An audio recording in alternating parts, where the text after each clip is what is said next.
No olvides darle like y suscribirte a nuestro canal.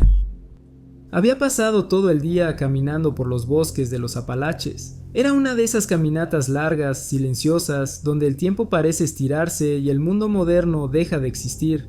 No había señal en el teléfono, no se escuchaban autos ni voces humanas. Solo el crujir de las hojas bajo mis botas, el viento entre los árboles y, de vez en cuando, algún sonido lejano que no lograba identificar del todo. Cuando empezó a caer la tarde, emprendí el camino de regreso a mi cabaña. Estaba cansado, pero de ese cansancio bueno que te deja el cuerpo después de estar horas al aire libre. La cabaña estaba al final de un camino de tierra, rodeada completamente por árboles altos y densos. No había casas cerca, nadie pasaba por ahí por casualidad. Al llegar al final del sendero, levanté la vista, y algo no encajó. La puerta de la cabaña estaba abierta. Eso me hizo detenerme en seco. Yo era muy cuidadoso con esas cosas, siempre cerraba con llave, incluso si solo iba a caminar unas horas. El simple hecho de verla abierta me puso alerta. Pensé en animales, en algún extraño, en cualquier explicación lógica que pudiera justificarlo. Y entonces la vi. Una mujer mayor salió lentamente de la cabaña. Era bajita, encorvada por la edad y llevaba un pañuelo en la cabeza, de esos antiguos, como los que usaban las abuelas de antes. Su ropa era sencilla, vieja, pero limpia. No parecía una excursionista ni alguien que se hubiera perdido en el bosque. Nuestros ojos se encontraron. No gritó, no se sorprendió, no mostró miedo, al contrario, sonrió. Una sonrisa tranquila, casi amable. Luego levantó un dedo y se lo llevó a los labios, haciéndome el gesto claro de shh, como si me pidiera silencio. Fue un gesto suave, natural, pero completamente fuera de lugar. Sentí un escalofrío recorrerme la espalda. No me moví, no hablé, no pregunté quién era ni qué hacía ahí. Algo en su mirada me dijo que no debía hacerlo. Era como si mi cuerpo entendiera antes que mi mente que aquello no era una situación normal. Después de ese gesto, la mujer simplemente se dio la vuelta y volvió a entrar a la cabaña, ni apresurada ni nerviosa, como si todo fuera exactamente como debía ser. Me quedé ahí parado unos segundos intentando procesar lo que acababa de ver. El silencio del bosque parecía más pesado que antes. No se escuchaban pájaros, ni viento, nada. Con el corazón latiéndome fuerte, caminé hasta la puerta. La cabaña estaba vacía. No había señales de que alguien hubiera estado ahí. Nada movido, nada fuera de lugar. Ninguna huella en el suelo de tierra alrededor. Revisé cada habitación, cada rincón. No había rastro de una mujer mayor, ni de nadie más. Pensé que tal vez me había equivocado, que el cansancio me había jugado una mala pasada, que mi mente había creado algo donde no había nada. Pero en el fondo sabía que no. Nunca volví a verla, nunca pasó nada más extraño en esa cabaña. Pero desde ese día, cada vez que camino por esos bosques, tengo la sensación constante de que no estoy solo. De que hay cosas ahí afuera que observan, que habitan los mismos lugares que nosotros, pero que no siempre se dejan ver. La gente dice que los Apalaches son antiguos, que esos bosques han visto demasiadas cosas, que guardan historias que no quieren ser contadas. Después de lo que viví, no tengo dudas, ahí afuera hay cosas, y no todas quieren que hagas ruido cuando las ves.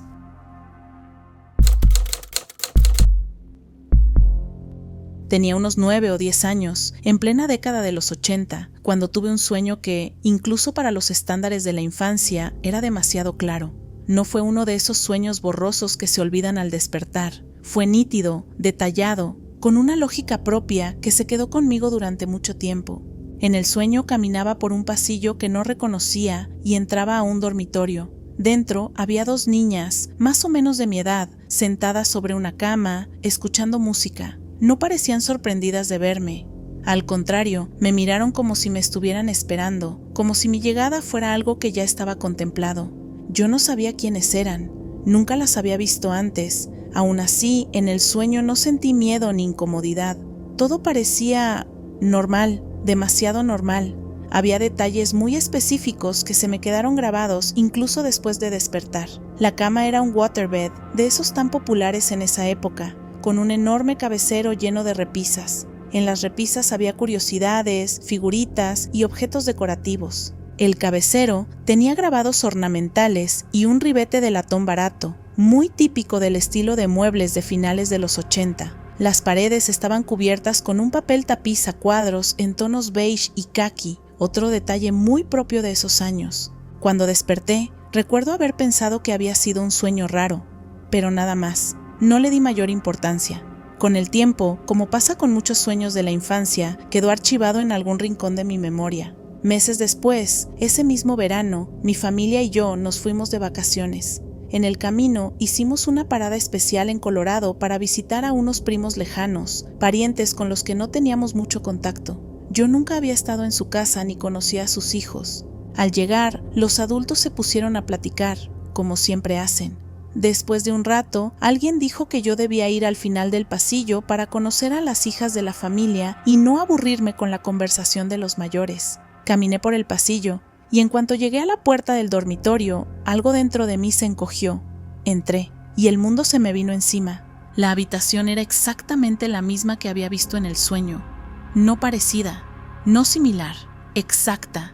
El waterbed con el enorme cabecero, las repisas con adornos, el latón barato brillando bajo la luz, el papel tapiz beige y caqui. Incluso la disposición del cuarto coincidía. Sobre la cama estaban sentadas dos niñas, escuchando música.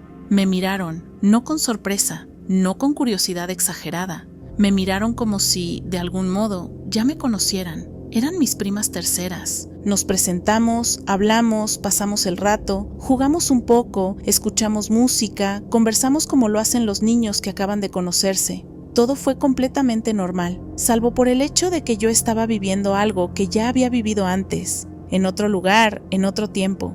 Nunca les conté lo del sueño. No supe cómo hacerlo sin sonar extraño. Con los años perdimos contacto.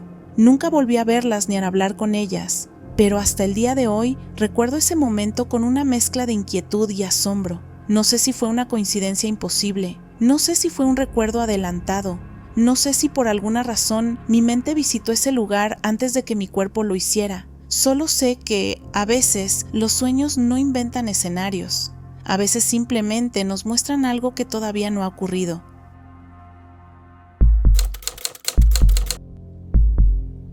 Hubo un periodo muy concreto de mi vida que, con los años, he llegado a ver como una especie de ventana que se abrió y luego se cerró para siempre.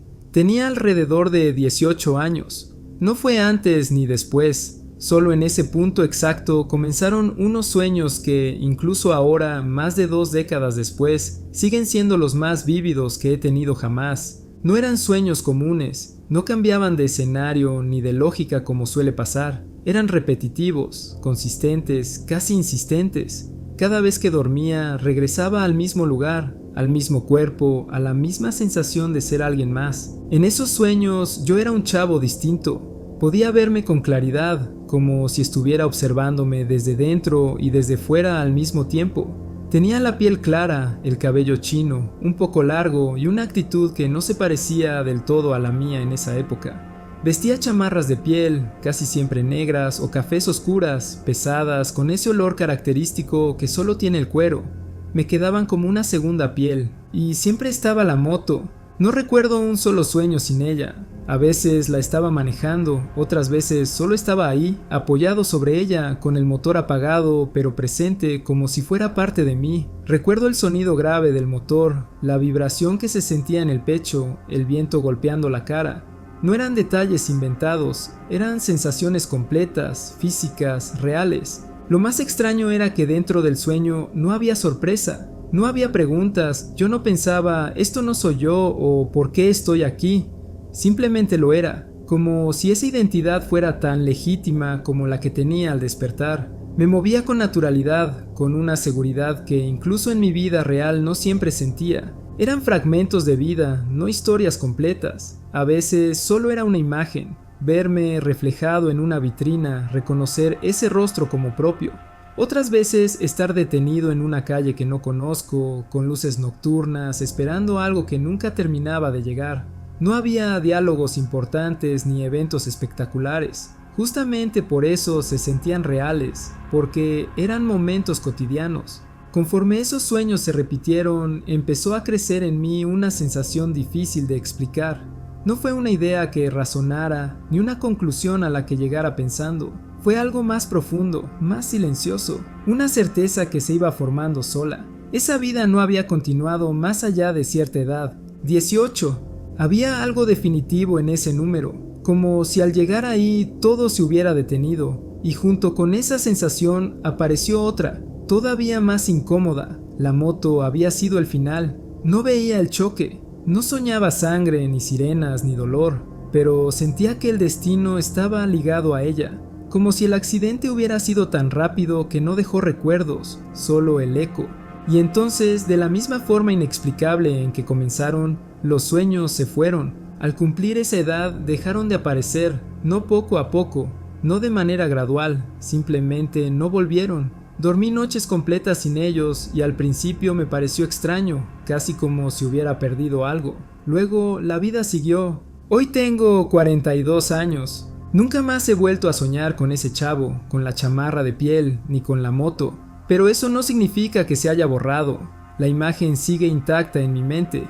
Si cierro los ojos, puedo verlo con una claridad que no tengo ni siquiera con algunos recuerdos de mi propia juventud. Y lo más inquietante es esto. No se siente como un personaje inventado, no se siente como una fantasía, se siente como un recuerdo que no pertenece a esta vida, pero que, por alguna razón, me fue permitido tocar durante un breve lapso. No sé si fue una vida pasada, no sé si fue la mente abriendo una puerta que normalmente permanece cerrada, no sé si fue una coincidencia ligada a la edad, al crecimiento o a algo que no entendemos. Lo único que sé es que hay recuerdos que no se explican, porque no nacieron en esta vida, pero tampoco se fueron del todo. Cuando tenía 15 años, mi mundo todavía era pequeño. La vida giraba alrededor de la escuela, mi familia y planes simples. Por eso, cuando mi papá me llamó para decirme que mi abuelo estaba muy mal, sentí algo que no sabía nombrar, una mezcla de miedo y negación. Mi abuelo llevaba varios días internado en terapia intensiva. La unidad de cuidados intensivos se había vuelto una palabra pesada, casi prohibida, de esas que nadie quiere pronunciar en voz alta. Fueron días horribles, 5 días en los que el tiempo parecía no avanzar. Cada mañana despertaba con la esperanza de que hubiera mejorado y cada noche me acostaba con un nudo en el pecho. Pensaba en él constantemente, en su voz, en sus consejos, en la forma en que siempre me decía "mija" con ese tono que solo él tenía. Una de esas noches me acosté más cansada que de costumbre. No recé, no pedí nada en particular. Solo pensé en mi abuelo con todas mis fuerzas, como si pensarlo fuera una forma de abrazarlo a la distancia. En la madrugada sentí algo. No fue un sueño común, tampoco fue como despertarse del todo. Sentí claramente cómo mis dedos se entrelazaban con otra mano. Era una mano firme, cálida, conocida. No podía ver un cuarto, ni una cama, ni sombras. Todo era blanco, un blanco absoluto, sin horizonte, sin paredes, sin tiempo. Y entonces lo escuché. Era mi abuelo. Me habló con una calma que contrastaba con todo el dolor de esos días. Me dijo: "Tranquila, mija, yo ya me tengo que ir. Ya no puedo quedarme ni seguir molestando. Tú sabes que te amo". Yo sentía su mano apretando la mía, como cuando era niña, y me daba seguridad solo con tocarme. Me dijo que cuidara a mi abuela, que su ciclo en esta vida ya había terminado, que no estuviera triste. Repetía que me amaba, como si quisiera que esas palabras se quedaran grabadas en mí para siempre. Desesperada, le dije algo que ni yo sabía de dónde salió. "Por favor, espera a que nazca mi bebé". En ese momento no estaba embarazada, al menos yo no lo sabía. No había señales, no había sospechas, pero esas palabras salieron solas, desde algún lugar profundo. Él negó con suavidad: "No, ya me voy. Cuida mucho a tu niña". Luego me abrazó. No fue un abrazo simbólico ni imaginado, lo sentí completo, su olor, su calor, su presencia, y entonces nuestras manos se soltaron. No de golpe, despacio, como si el mundo mismo se estuviera cerrando entre nosotros. Desperté gritando, gritos horribles según me dijeron después. Lloraba, temblaba, me costaba respirar. Me tomó un buen rato calmarme, pero aun cuando lo hice, había algo dentro de mí que sabía que algo importante acababa de ocurrir. No miedo, no confusión, una tristeza profunda y una extraña sensación de despedida cumplida. A las 7 de la mañana sonó el teléfono. Era mi tía. Con voz quebrada me dijo que mi abuelo había fallecido durante la madrugada. No pregunté la hora, no hizo falta. Un mes después, mi cuerpo me dio otra noticia. Me enteré de que, efectivamente, estaba embarazada. justo como él lo había dicho, justo como me lo había pedido que cuidara. Hoy mi hija tiene 5 años y hay momentos en los que la miro y siento algo difícil de explicar, como si la vida hubiera cerrado un círculo que yo no sabía que estaba abierto, como si mi abuelo se hubiera ido sabiendo exactamente lo que dejaba atrás. No sé si fue un sueño, no sé si fue una despedida real, no sé si el tiempo se dobló solo para permitir ese encuentro, pero sé esto: mi abuelo no se fue sin decir adiós, y no se fue sin asegurarse de que yo supiera que el amor no termina cuando la vida se acaba.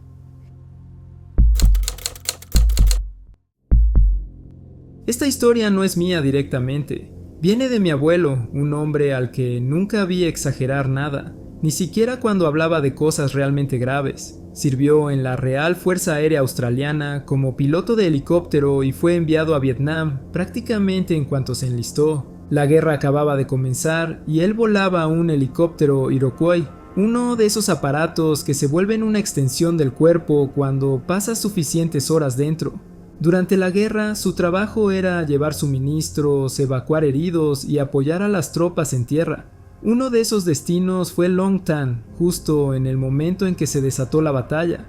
Voló hacia la zona para entregar suministros a los soldados que estaban combatiendo. Nunca hablaba con detalles de ese día, solo decía que fue uno de esos momentos que te cambian para siempre, aunque sobrevivas. Mi abuelo casi nunca hablaba de Vietnam, no por dramatismo, sino porque simplemente no le gustaba hacerlo.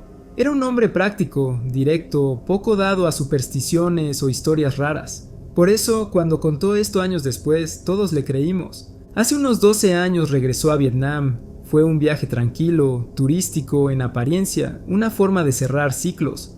En algún momento decidió volver al lugar donde había ocurrido la batalla de Long Tan. El sitio hoy es relativamente silencioso, casi pacífico, cubierto de vegetación, sin señales visibles de lo que pasó ahí décadas atrás. Pero, según él, todo cambió antes siquiera de llegar. Dijo que en el momento en que estuvo a menos de 1 milla del lugar exacto donde se libró la batalla, algo se activó. De pronto empezó a escuchar la guerra, no como un recuerdo en su cabeza, sino como un sonido real, envolvente. Disparos, explosiones, voces gritando órdenes, el caos completo de un combate en marcha. Lo más perturbador fue que reconocía las voces, escuchaba los indicativos de radio, los call signs que usaban los soldados australianos, escuchaba gritos de heridos pidiendo ayuda. No eran sonidos genéricos, eran específicos, precisos, como si el tiempo se hubiera plegado sobre sí mismo. A medida que avanzaba hacia el sitio principal, dijo que escuchó algo que le heló la sangre, la voz de un soldado que había conocido muy bien durante la guerra, hablando por la radio. Un hombre que sabía, sin lugar a dudas, que había muerto allí. Aún así, siguió caminando. Cuando llegó a la zona donde había estado el grupo principal de australianos, empezó a escuchar el movimiento entre los arbustos, el sonido claro de alguien desplazándose con cuidado, como lo hacía el Viet Cong, ramitas rompiéndose, hojas moviéndose lentamente.